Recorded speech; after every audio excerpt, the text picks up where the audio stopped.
Happy Wednesday, everybody, and welcome in to the Gramlich and Mac Lane podcast. Mac, we have made it. It is our final season preview episode of the preseason, I guess is the best way to put it. And a little inside baseball, inside podcast here. We've been working on these episodes since, I think, the middle of June. I think our first interview was Dave Doran, June 14th or something. So, and I think we interviewed Narduzzi in June, actually. So it has been a long time coming, putting all of these together. And we really appreciate the opportunity to interview every single ACC head coach. So if you've missed any, make sure you go back, listen to all the preview episodes before the season really gets going. But today, Mac, it is time to talk about the defending ACC champions. They're not the defending. Pittsburgh Panthers. They ain't defending. They're That's attacking. Right. They're attacking. They're still defending champs. We'll go.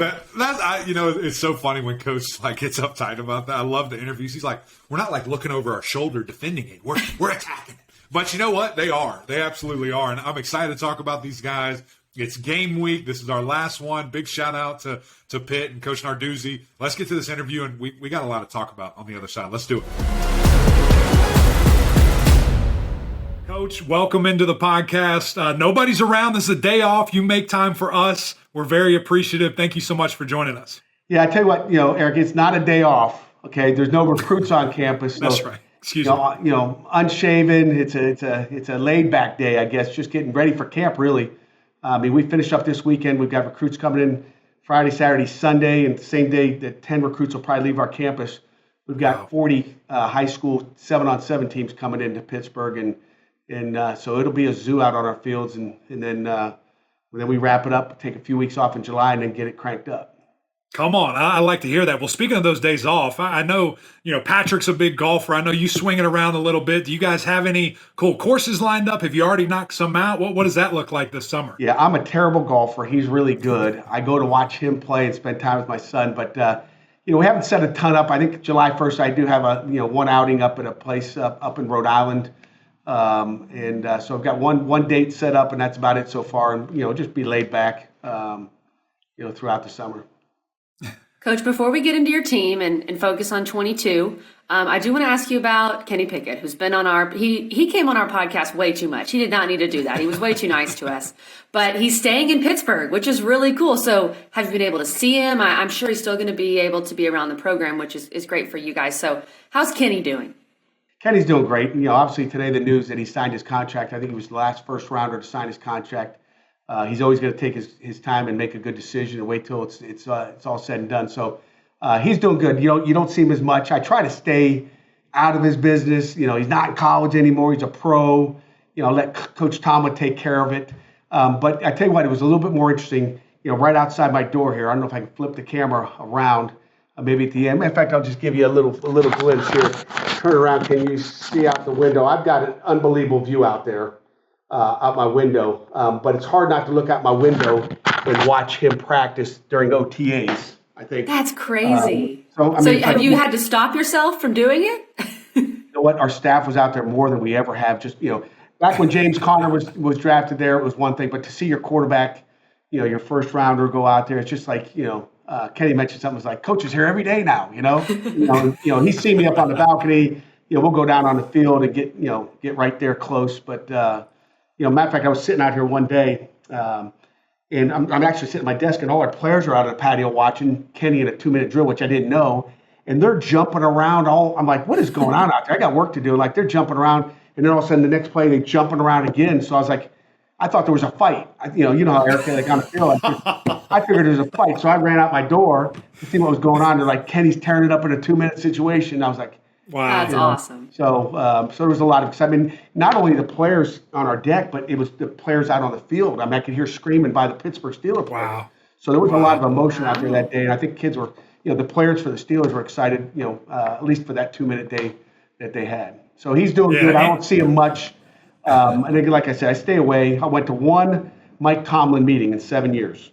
Okay, it happened to be this year. I went over to OTAs. And, we're invited all the time, but, I just don't like to overstep my bounds. I'm not like that. Take advantage of a situation. But sure. I walked over there, and I've got like 3 or 4 pages of notes in 15 minutes. And I'm like, how dumb am I that I've not taken advantage of it? Next year, I think I'm going to just tell our whole staff that we're going over there. When they're in OTAs, they're meeting. It's great. It's great staff development to go over there and listen to, the pros coach. You pick up one thing in a day. Like I picked up some great stuff in just that 15-minute meeting I had with him, and then we listened to a special teams meeting after it. It's incredible. But first time in 7 years, and it's probably because Kenny was over there. I was like, let's just go, Yeah. Wow. Yeah. What a cool resource. And just to have that there. And you, like you said, it's probably a fine line and you don't want to be weird about it. And, but to have that right there and then to see kind of like your son, I mean, take that next step, a guy that you've been around for 5+ years and developed. Now you get to see him right outside your door wearing a little bit different colors. I know that is super cool. Coach, something that I think was also pretty cool for you guys this offseason in particular is going into it, attacking this thing as a defending champion. What kind of mindset have you guys have your players have in winter, spring, and now, summer going into fall camp, just knowing that there's a target on your back? Now, there's no target, Eric. There's no target, and we're not defending champions. We are champions, okay? Come on, I like that. We're not defending champions. We are champions. And defending champions is someone's taking something away from you. We've won that championship. That's over with and done with, and we're on to 22. So we're just working on the next year. And again, really don't even talk to our kids about, hey, you got a target, because we don't have a target. We've had a target every week. We have a target. Someone's coming after us, but we're not defending it. It's ours. We got that one, and we're working on the next. But okay. Well, speaking. Go ahead, Kelly. Okay. Speaking of that, I totally respect that. How about this question? Has it impacted recruiting at all? I mean, have you seen a few other guys that say, "Hey, I saw them win an ACC title on national TV. I'm going to go visit now." How has that impacted it? It's so hard to tell, but I think it has impacted in a positive way. Obviously, it's always hard to tell. I mean, I think we do a good job recruiting. I don't want us to start to look for different players. I want us to look for the same players we've been looking for. I always say, don't forget where you came from. There's a way we got where we are, and some people have different ways of doing it. We're not paying players. We're doing it the right way up here in Pittsburgh, and that's kind of what we do. And I want to make sure it doesn't change that way, but I think there's a lot more people that are going, wow, what's going on up there? There's something great. You walk into high schools, I think it's a difference. I think, when I look at just our camp numbers, high school campers coming here, we had 2 600-kid camps. When I say high school players coming to camp, which, it far exceeded maybe some of the 350, 400 ones we had. So when you look at that, people are coming to see, hey, what are they doing there? I want to come to camp at Pittsburgh. I think things have changed there. Now we're going to get a better, level player. I think we got good ones already. I mean, how do you gauge it? I think we've got good players, and it's crazy. I saw Athlon magazine had 14 ACC, all ACC preseason players. We had most in the ACC. Like, how does that happen? Like, do we need to change much? If we had more than anybody else in the ACC for this season, I think that kind of tells you what we're doing, and we just got to continue to make good decisions in recruiting. Yeah, guys putting in the work. I mean, it's great to see, and it was funny. I saw a couple of 4-star commitments, D-line, and just saw a couple of people commenting, don't let Coach P start getting 5 stars and 4 stars. Look out. The development that man has, it's his track record is fantastic. So let's dive into 22 a little bit, Coach. So let's have everything in the past. Let's talk about the future and looking forward, because I want to do something a little different and start on the defense. Kelly and I, we like scoring points. We're offensive people, but we're going to start with defense because I think your team is going to have a really special one, especially up front with that defensive line. I'm looking at big Kalijah Cansey. I'm looking at Baldonado, and there's a list as long as the day is of just these stars that I think can really step up. You've got to be excited about that defensive line. Yeah, we are. Coach Partridge does a great job with the defensive line. And you talk about Haba Baldonado from Rome, Italy, and Deslin Alexander, who's been a great player for us and maybe doesn't get as much recognition as he really deserves, because I think that guy's really, really strong. I think he can play inside or outside as far as the end spot. And, Kalijah Cansey, Tyler Bentley. I mean, we're loaded up inside. Devin Danielson. We've got some guys, and I'm going to miss some guys. Can't name them all, but, kid Dayon Hayes has really, really had a strong offseason. John Morgan is a beast on the edge. I mean, he just keeps getting better, every time he walks on that field. So up front, we're going to be really strong, and we're excited about the D-line and what Coach Partridge does up there. Our linebacking core is going to be pretty good as well, at least that starting group. Servassier Dennis, I know the Clemson Tigers don't like him too much. He intercepted that double pass. but we won't play them until the championship game this year, I'm assuming. But you always got to assume Clemson's going to be that other team. I didn't think there'd ever be anybody else besides them in that game, to be honest with you. But Sebastian Dennis, we've got a kid, Bengali Kamara, who is an excellent player that had a great spring that's kind of been stuck behind some older guys. And then we've got a transfer from Notre Dame, a kid named Shane Simon, who I would pencil those in as your 3 starters. And then we've got some guys behind them that are going to push. Solomon DeShields is a big, strong, 6'4", 215-pound linebacker, receiver. He's athletic. He's long. He's pretty. I mean, so there's guys behind them. Brandon George is back, who's been a great special teams player for us. So I think we're strong there. And I've never seen such a deep secondary. Yeah, that's great problems to have. I want to go back to that D-line real quick because all of those guys, or at least a lot of them, are in single digits. Like, what's the deal? Do they just bully people and get the number they want, or how does that work out? Because I've never seen something quite like this. Yeah, that's a great question. That's a good. Here's all my numbers. Okay, here's how I get. I get the number, guys. Okay, but is there like a line outside your door as soon as the guy transfers or graduates? It's like, Coach, I got to get 3, I got to get 2, I got to get 4. Well, for the most part, like Izzy Abandokan, our tailback, is number 2. Okay. We've got a lot of retired jerseys here. Number 1, Larry Fitzgerald. Number 13, Dan Marino. Number 33, Tony Dorsett. I go on and on. Down to Mike Ditka, 89. So I think we have something like they retired too many jerseys. Okay. So what I try to do is guys. We know skill guys are going to play on special teams. D linemen don't play on special teams. Okay. So I bribe them during recruiting that will get you a single digit so you can come to Pitt. But like Izzy's number 2, but David Green's not going to play on special teams. That is amazing. That is amazing. I don't bribe them. I'm just kidding you. I'd rather be interested in a number. Coach, if you would have told me I could wear number 2, I would have came wherever you were. I would have committed right then and there. On the O-line, Mac? I was a tight end. I could have played. Oh, when you were a tight end. That's right. So David Green is a guy that's a D tackle, but he's not going to be on special teams. So about 3 years ago, and again, I've always tried to give some of the D linemen those numbers. We had 3 plays in the game where we had the same number out there, which is a penalty. Okay. Oh yeah. So now it's just we've always had on our depth chart. Hey, if this guy's in, you got to make sure you don't put this guy. It gets confusing on the sideline in the middle of a game, and you throw it. Someone goes down, gets hurt. You throw a guy, and all of a sudden you get a penalty. Could cost you a ball game. So I've always tried to do that. Jared Wayne's number 5. I got Deslin Alexander at number 5. So Jared Wayne's going to be on special teams. Deslin's not going to be on special teams. So it eliminates some issues that we have as far as that goes. John Morgan is number 6. Rodney Hammond's number 6. So Rodney can be on special teams and run down on a kickoff, be on a kickoff return team.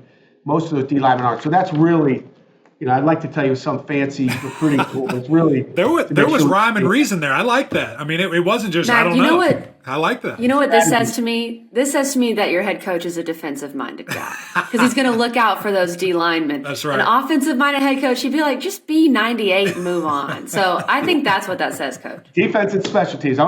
Again, we can't have penalties. And penalties can cost you a football game, and we got to make sure they don't. But. No question. All right, that's enough defensive talk for me, Coach. I'm sorry. I've got to move on. I've got to get to the offense. Let's talk about quarterback. As we mentioned at the start of this thing, I mean, you had a guy for like 10, 12 years, and now we're kind of changing guard here. And Kenny's gone, and Keaton Slovis is coming in, transferring, and Kelly and I mean, we think he's going to be really good. And now we didn't get to see him every day in practice like you did, but what's going to be the expectation from you, and just what does Keaton bring to the table, bring to the offense?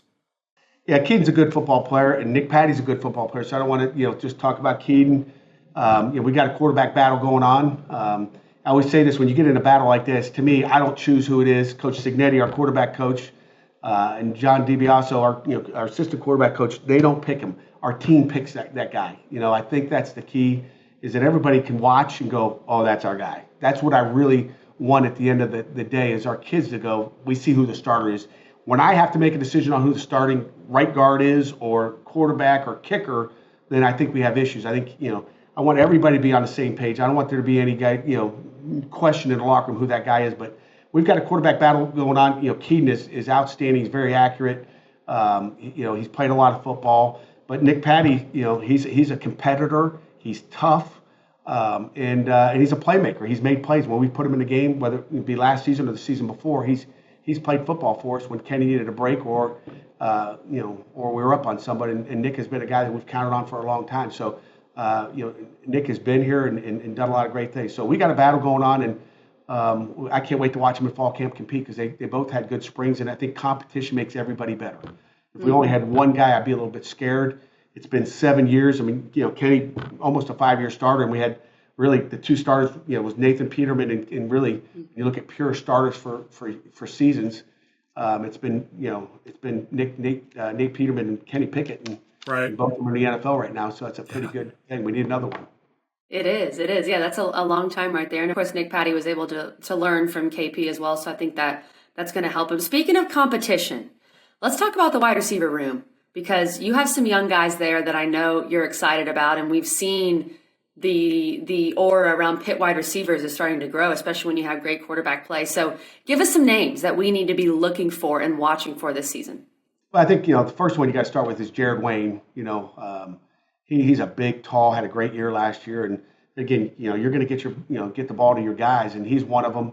I think, another guy that you guys haven't heard much of is Kanate Mumfield. He's, primarily, he can play anywhere. He knows a lot. But he'll be a guy that's, in the slot a bunch. He is really athletic. Played at Akron a year ago. Got him as a transfer. Kid from Georgia that I think is special. I really do. I mean, you look at, our slot receiver play a year ago, and you look at what this kid can do. He's a good player. And again, you always say, the team makes these players. Kenny Pickett made everybody around him better. Sure. So don't think too much about who you are. Sometimes guys think they did it all by themselves, but there's always help. There's an offensive line to block for you. Jalen Barden has had a great spring for us that we're looking forward to it. Let me look at some other guys. I'm going to forget some names here. Forgive me.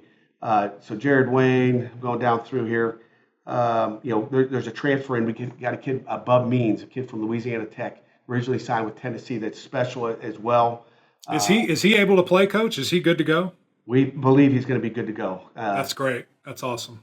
The other guy, again, the other guy that's had an outstanding, maybe as good a spring as anybody, and has grown up a bunch is Jaden Bradley. Jaden has done an unbelievable job of developing and growing up.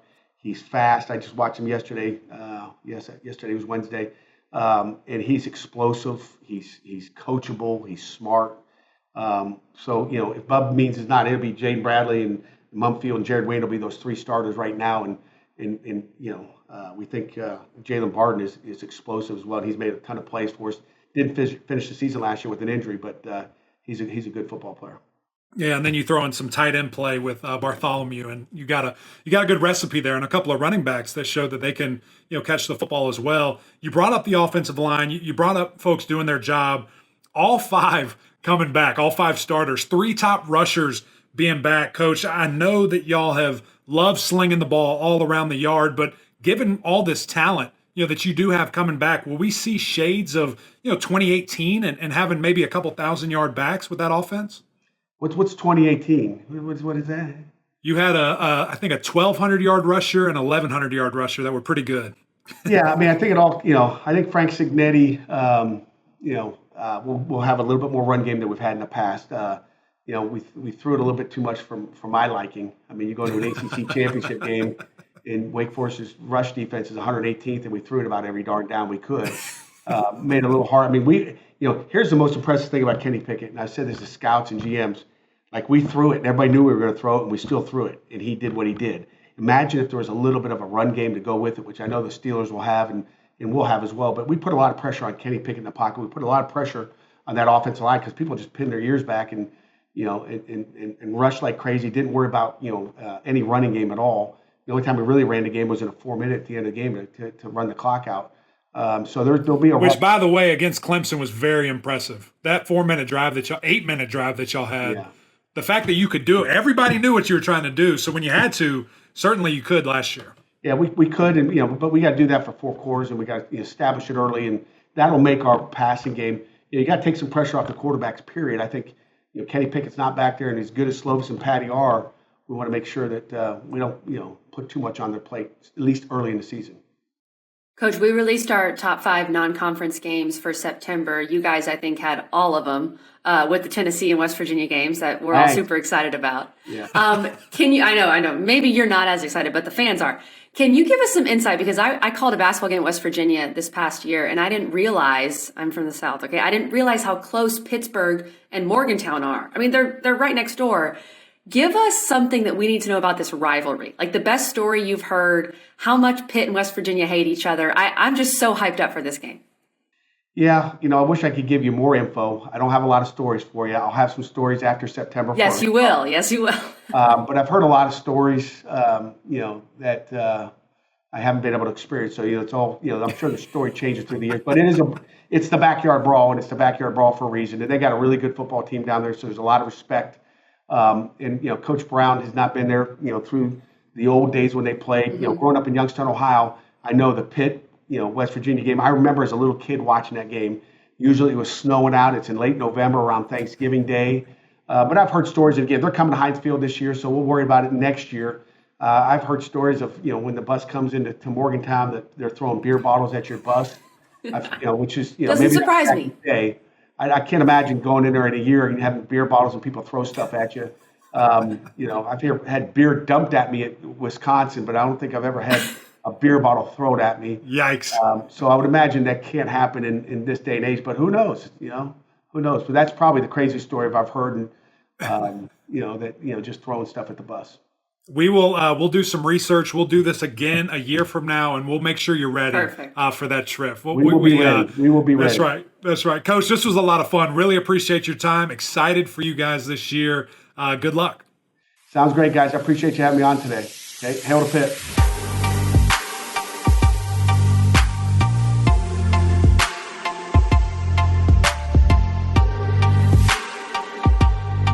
We always enjoy our chats with Pat Narduzzi. He is one of our favorites to chat with. He's a football guy through and through, but he's got great stories, great personality. And he doesn't give you too much coach speak, which I really like about Pat Narduzzi. Listen, the first time I got to just go up and sit down with him and spend time with him, ask him about players, and he will be straight up with you. He's like, that guy?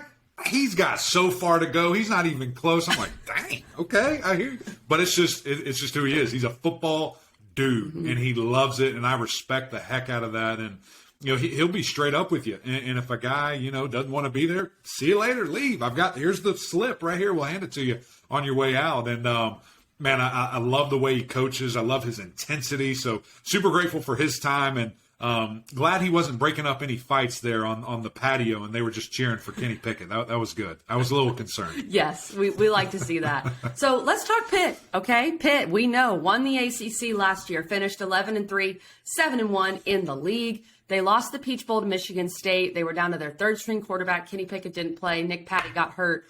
I think if Nick Patty stays healthy, they win that game. I agree. Their 2 losses last year in the regular season were to Miami and Western Michigan. It's still one of the craziest seasons that you've ever seen.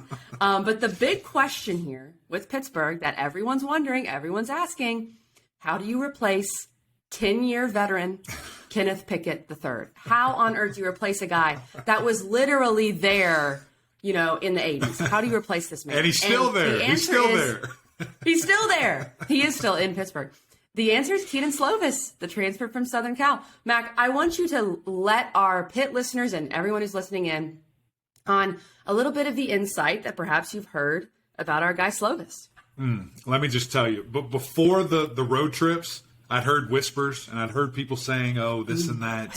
He's really good. He's really, really good. He's got an awesome arm. And I talked with Coach down, at Amelia Island. He said, he's really good. He's got a really good arm. And then I talked to my quarterback, EJ Manuel. He said, listen, this guy is unbelievable. The arm talent, the explosiveness, the rocket, when it comes out of that thing is it's really impressive. And so I think that was my biggest question mark. We were joking earlier before we started recording. What's the biggest question mark? That was it. Now I have none. I have zero questions for Pittsburgh. I think the biggest thing is just health. That's can you stay healthy and can everybody be available and play? I am very excited to see what this offense can look like with Keaton Slovis and the combine of great running back room And of course, with the things that they're going to want to do with Cignetti, he's a run-first guy, but I think it's going to be a lot of balance. So I'm jacked up, and I think that really even just still having Pat, you got to have a backup because you never know what can happen. Those two, I feel really good about this quarterback room. And I feel good for Slovis in that you do have established running backs and you have a very established offensive line. Yes. And that's what he's coming into. I'll say this, Mac. Keaton Slovis, you can't – I always call him Keaton. That's on me. Keaton Slovis, you can't underestimate his talent, his ability. This guy was a massive high school recruit. He's got all the skills, his arm talent. I mean, EJ just says it's off the charts. Former Pac-12 Freshman of the Year. Yep. And these were his numbers at SC. Overall, 68% of his passes he completed, 7,500 yards, 58 touchdowns in 3 years at Southern Cal. Those numbers are really good. However, I think the talent's there. I think that's all there. But I want to see it come to fruition in a game-like setting. So you're saying you have 0 question marks. I still have a little bit of a question mark because I want to see how this looks, and I want to see him put it all together. And I think the biggest question mark here, and we just talked about this with Clemson on Monday, they ease into the season. Pittsburgh does not. You got to go out there if you're Slovis and play West Virginia on a Thursday night. At least these games are at home. That's going to be helpful. And then Tennessee the next week. So there's no real warm-up game for Slovis with this offense. But, Mac, how important is it for a new quarterback like that to have such an experienced offensive line returning all 5 starters? Izzy Abanikanda in the backfield and some wide receivers that Pitt's really excited about. So there are some things that he can hang his hat on, but you do start this season right away with West Virginia. In a hated rivalry. Now, it's funny, none of these guys have played each other. So it's so funny when we're going to hear these sound bites of I hate them, they hate us. They've never even played each other. They've never even seen each other. Yeah. But it's the fan bases. It's the history. It's the tradition. I love what Servassier Dennis said. When I came to Pitt, they told me who to hate, and I hate them. It was very robotic-like. And that I feel like that's what the whole team is. So that's great. There is going to be unreal juice in that game. I cannot wait to watch the backyard brawl. It's back. These schools are 80 miles apart. They despise each other. And so I think it just puts a different sense of urgency in camp, KG. When you start with a Rhode Island, you prepare differently than when you start with a West Virginia, when you start with a Georgia, when you start with an Alabama, when you start with a Clemson, whatever. There's a different level of we got to go. We have to – every single thing matters. And not that it normally doesn't, but that there is a different level. And they have to be ready from the get-go. And playing – 2 really good teams. I mean, West Virginia, it is what it is, rivalry-wise. Tennessee has a lot of expectation. Tennessee is thinking they're going to finish second in the East in the SEC. So that's a really good football team, going to have an explosive offense, which obviously plays well going against this Pitt defense. So I'm excited for their start. Some people have Tennessee going, 11-1? Right. Kentucky going 11-1? I don't know. Every team's 11-1. I don't know how they games. lose. Yeah, I don't know. When we talk about this O-line, Matt, as a guy who played the position, as a guy who played the position, tell me what you like about this offensive line. Yeah, really just that they're all back. I mean, that Carter Warren had an unbelievable opportunity to go to the next level, to play in the Senior Bowl, and he talked with his boys and said, I want to come back, and they said, we all want to come back. And they made that decision together. I mean, these guys are old. They have played a lot of football. Ancient. And so just when I look at them, I look at Big Gabe, I look at Marcus, I look at Owen, Jake, Carter. They have all shined, and now they get to do that one last time together and just think of how special that can be and how much of a unit. If you talk to any former offensive line, current offensive lineman, it's not about one, it's all about 5. We can't do it if there's a weak link. We can't do it together if there's somebody that isn't playing to the standard. It's like a fist. I mean, it's all 5 to right there, and it's going to be really fun. And I'm excited for this unit. They were my number 1 unit in the ACC. Think that they can really make some noise and run the ball effectively. I think Cignetti's going to do that. When you have Abanikanda, Hammond, and Davis in the backfield, you feel really good about it. Let's lean on those guys. And then again, if at the quarterback position, if Slovis can light it up and go for 3,000 plus, I mean, this offense is going to be really fun. So I totally agree. Here's really my big question mark, because I think Slovis is uber talented and is going to be fine. And Mac, we're going to argue about this a little bit, because my big question mark is you lose the best wide receiver in the country. And it's not your fault. Look, I don't we care. all know what happened. I don't care. I don't leaned care. to the bike. You don't care losing Jordan Addison. Let me take these off. Please explain. Let me tell you something. This isn't basketball. This isn't when you have one guy, and I'm not, you're a basketball player. I'm not just saying that because of that. This isn't, we just lost a 30-point score. What the heck are we going to do?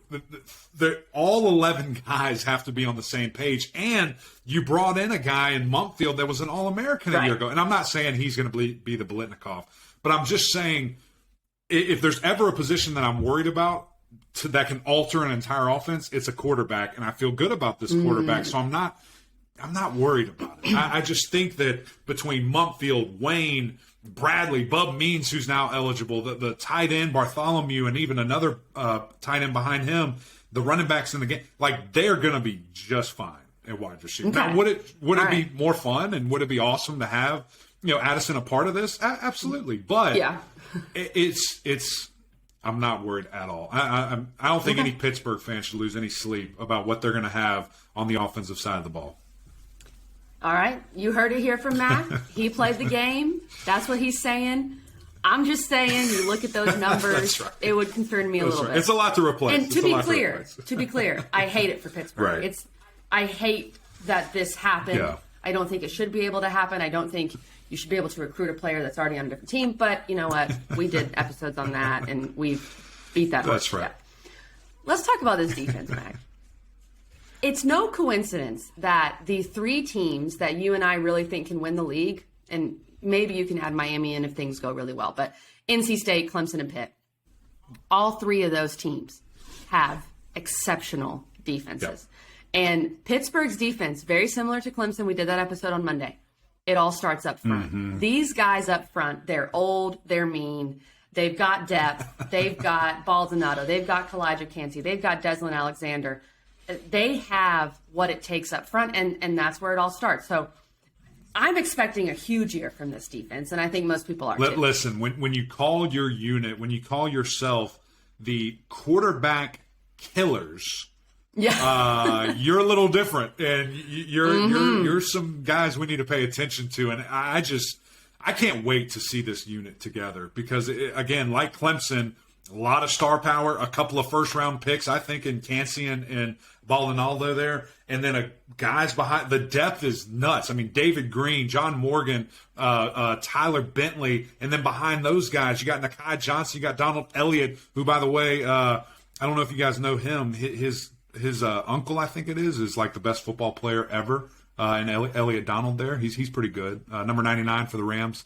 So some good lineage there. Aaron Donald. He's pretty good. Yeah. Elliott's uncle there. So when you look at these guys, the depth is berserk. The star power is berserk. And these guys they're proven and they've stayed healthy and they get after, the quarterback. I think we're going to see the biggest jump from Baldonado. I think he could lead the ACC in sacks. I think he's going to have a Jermaine Johnson type year where he's just the guy and really going to force the issue on top of what Pitt does defensively and schematically. Like, you don't want to see those guys on third and long, third and medium, because they're bringing all kinds of trash. You're not going to know where the heck it's coming from, and look out because you're getting hit. And so I think when you look at that second level, at the linebacker level, obviously lost a couple of key pieces there, but Servacier's back. He's moved to the middle. Mm-hmm. He's really comfortable in that role, and I think we'll see some guys really step up at the linebacker level that we hear about.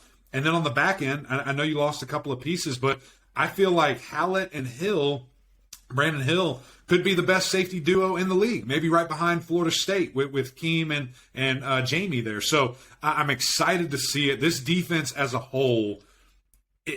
I just ranked my top defenses. I did Clemson, NC State, Pitt. I mean, it's really and think about it this way. Somebody had to be third, but that might be the top three defenses in the country. Like, don't get it twisted about if you're third in the ACC, you're also maybe third in the country. So these guys are going to be really good. I think all three of those for sure will be top 10 in the country when this is all said and done. And it's going to be scary season for these teams when they see Pitt on that schedule.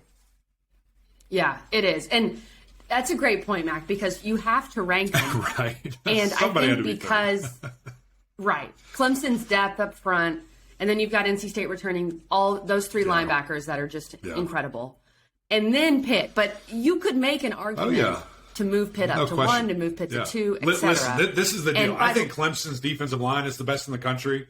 I think Georgia's is second. I think Pitt's is third. Like, I think these guys are that good. It's not a joke. Like, I'm wearing a blue shirt. It's not this ACC. He's not joking. Pitt, homer. Like, these guys are scary. And West Virginia and Tennessee, they're going to figure it out really quickly, very That's early. true. And we know what Pitt does. They want to get after the quarterback. They will leave their corners, leave their secondary kind of alone to make plays. So I think, that's a little bit of a who can step up there, because you've got some older guys who maybe are less proven, but they're all old. So they've been in the system forever. And that's what a lot of Pitt comes down to is, can the corners hold their own when the front is just trying to destroy the quarterback? And one thing that was really interesting from the road trip and from EJ and Eddie and Jordan being up there and just hearing, because I was interested in the secondary and how can they grow. They sat down with Brandon Hill and just kind of talked to him about his style of play. And he said, listen, a year ago, I wanted to be violent. I wanted to be a hitter. I wanted to be a guy that, people were scared to come across the middle. Now he's saying, okay, my game is evolving. Like, I want to get picks. I want to get my hand on the football. Like, I want to get our offense more opportunity. And so to me, that's being told to him by the coaching staff. So now there's this emphasis on the defense to get the ball. Like, let's get after it and let's try to rip that thing out. Let's try to pick it off. And I mean, when you add that with all these werewolves up front, look out. This defense is going to be for real. Like you said, KG, they put their corners on islands. They go man to man. They do like this cover 3 blitz up the middle. And they're gonna try to hurt you. That's what they do. And it's again, just to see them all healthy, to see this defense out there, it's gonna be a show. By the way, shameless plug, go check out our interview with Servassier Dennis from ACC Kickoff. He was awesome. Really enjoyed talking with him. And we have an Explain the Post short on our YouTube. Go check that out. It's funny. Somebody call the doctor. He compares himself to Dr. Doolittle. It's great. But, Mac, I'm glad you bring up turnovers, because I think, or forcing turnovers, with NC State, Clemson, and Pitt, with these three defenses, could it really come down to which defense can wreak the most havoc, which defense can get their hand on the ball, which defense can force turnovers? Because we know all of them are going to be so good. And Pitt was great at forcing turnovers last year. That could be a deciding factor. It really could. And who ultimately, gets that top dog spot. One that I'm super interested in, too, because we've kind of had this battle since like 2014 or so, or maybe a little bit later than that. But Clemson versus Pitt, who gets more sacks? That's what I can't wait to see. I'll put the number at 50, KG. Yeah. Are you going over for both? Are you going under? Which one? I'm right here on the spot. I'm putting you on it. 50 sacks is the number. I mean, I would go over for both. Pitt averaged nearly 4 sacks a game last year, second in the country. And I think Clemson, I think Pitt's defense, more of their identity is more putting the quarterback on the ground. So I would still probably lean Pitt in terms of winning the sack battle between those two. But I like that number. Run on either one of them. It's going to be fascinating. All three of these defenses, Clemson and Pitt, are a little bit more similar. NC State kind of stands alone because they're just so linebacker heavy. It's going to be really interesting just to see who comes up with that top spot, and if it's if it's close to that order that I started it out with. I can't wait. If you love defense, every game, you watch the ACC, and of course quarterback play too. Okay, all this to say, Mac, it's really interesting when you look at Pitt's schedule and you look at their win total in Vegas. It's only 8.5. I love when Mac go to the bank, get your money in a bag, drive to Jersey, drive to Vegas. There's a couple other states, I'm not sure. South Carolina's not one of them yet. And bet all of it on that. Over. Hammer on the over. It's so disrespectful. You know what also is disrespectful that I'm so PO'd that I'm a part of? Is that when FPI gets thrown up in our graphics on our TV shows, and it has Pitt in third to repeat to win the. It is a joke to me to win the Coastal. It's so dumb. It's so dumb. So Pitt fans, what? FPI don't know what they're talking about. Yeah. Mac and I both picked Pitt to win. Oh, by the way, Jordan's heard flipping. He's with us. He was so pro Miami. Oh, if you really? guys remember back to our summer deal, he is all in on Pitt. So great job. You guys persuaded him on the tour. Interesting. Interesting. I think one of the reasons, Mac, perhaps, why this win total is lower is because of the tough non-conference. Sure. And credit Pittsburgh. I mean, they're pushing themselves in the non-conference. When you open with West Virginia and Tennessee back-to-back and you're playing two FBS teams in the non-con. They also have Western Michigan again, gulp, at Western Michigan, and Rhode Island, who you mentioned earlier. So I can understand some concern with those first three games. Right. I get that. But I still think 8.5 is low. To me, this is a 9-3 team at the minimum. And then 10-2 is very possible, 11-1. Yeah. Heck, who knows, 12-0. But yeah, I agree. I think the over on this. No question. And those first two games to start off, I mean, you're on ESPN Thursday night, prime time. You're on ABC in the middle of the day against Tennessee. Like, you have to be ready. You have to get started in a hurry. They do too, obviously. They're playing you. But I can't wait to see it. That's going to be such a tone-setting game where you're just figuring out. And I have this schedule pulled up right here on ESPN. And they have, I don't know if it's like Ticketmaster or what, but they have these tickets over on the right. The average margin here looks to be about $25 a ticket when you look Tennessee through Miami. The West Virginia game, tickets as low as $175. That game's a little bit different. Game's a little bit different, but and game day's going to be there. They've got the legend Lewis Riddick is back game. Calling the game. How fun is that for him? So that's a big one. Oh, and Mac, our Pitt listeners should know that we are working on that first week. So week 0 is this week. Week 1, we're going to Pitt. We're going to have somebody. We're going to have somebody. And then just looking at the schedule, finishing, against Miami there, November 26th at Miami. I think that has the potential to be a play-in game. Who gets to go to Charlotte? Who gets to play in the championship? There's a big, big opportunity for both those teams, and I hope it comes out. How fun would that be if it does come down to that?